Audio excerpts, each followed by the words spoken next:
संदीप अपने माँ बाप का इकलौता बेटा था। महज 8 साल का होगा कि उसके पिताजी इस दुनिया को अलविदा कह गए थे। संदीप के पालन पोषण से लेकर सारी जिम्मेदारी अब उसकी माँ पर आ गई थी। लेकिन उसकी माँ किसी भी परिस्थिति में घबराई नहीं, बल्कि उसने हर परिस्थिति का सामना डट कर किया और उसने संदीप की हर ख्वाहिश पूरी की। कई घरों में बाई का काम करती थी, सिलाई करती थी, खुद भूखे सो जाती थी, लेकिन संदीप को किसी तरह की कोई दिक्कत नहीं होने देती थी। वो हर कीमत पर संदीप को बड़ा बनाना चाहती थी।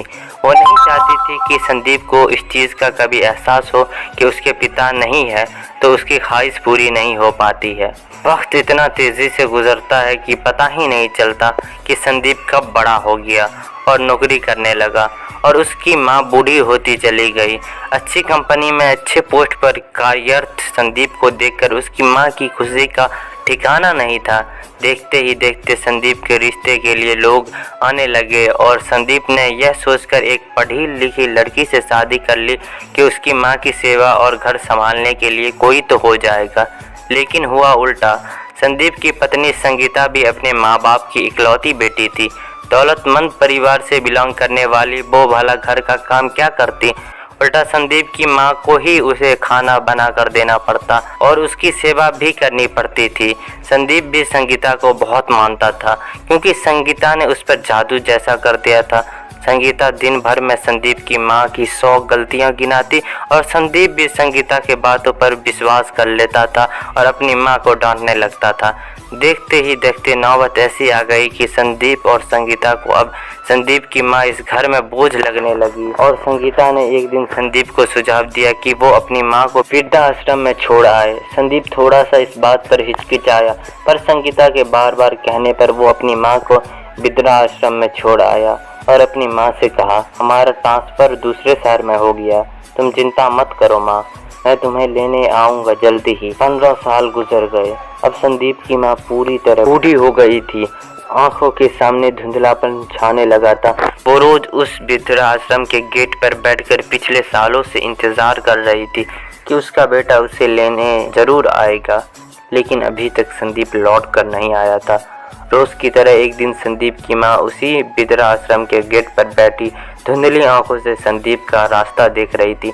तभी संदीप की एक पुराना दोस्त राकेश, जो संदीप के कॉलेज में साथ पढ़ता था और दोनों क्लोज फ्रेंड थे, एक एनजीओ के काम से उस वृद्धाश्रम में आया था। उसकी नज़र गेट पर बैठी संदीप की माँ पर पड़ती है। वो उनके पास जाता है और कहता है, चाची। चाची शब्द सुनते ही संदीप की माँ राकेश को अपनी धुंधली आंखों से देखने की कोशिश करती है, लेकिन पहचान नहीं पाती और पूछती है, कौन? राकेश कहता है, चाची मैं राकेश, संदीप के साथ कॉलेज में पढ़ता था। अचानक जैसे संदीप की माँ को सब कुछ याद आ जाता है और राकेश का हाथ पकड़ते हुए कहती है, हाँ राकेश, कैसे हो बेटा? राकेश कहता है, ठीक हूँ चाची, पर आप यहाँ क्या कर रही हो? संदीप की माँ उदास और नम आंखों से कहती है, इंतज़ार। राकेश पूछता है, किसका इंतज़ार चाची? संदीप की माँ दूसरी दिशा में देखते हुए कहती है, अपने बेटे का, संदीप का।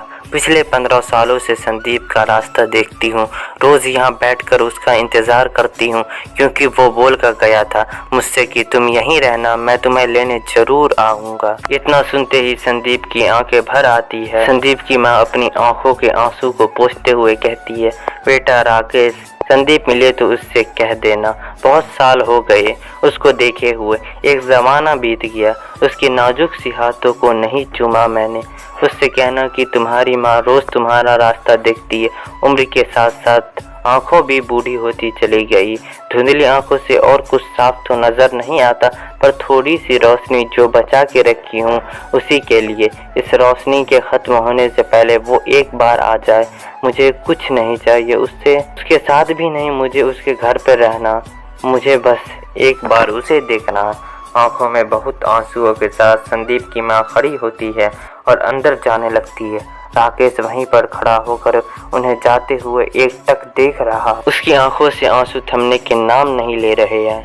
गम के बदले खुशियां ही देती है, जितना मर्जी सता लो, पर हमारी आंख से आंसू आने पर वो भी रो देती है। फूल कभी दोबारा नहीं खिलते, जन्म कभी दोबारा नहीं मिलते, मिलते हैं लोग हजार, लेकिन हजारों गलतियां माफ करने वाले माँ बाप नहीं मिलते।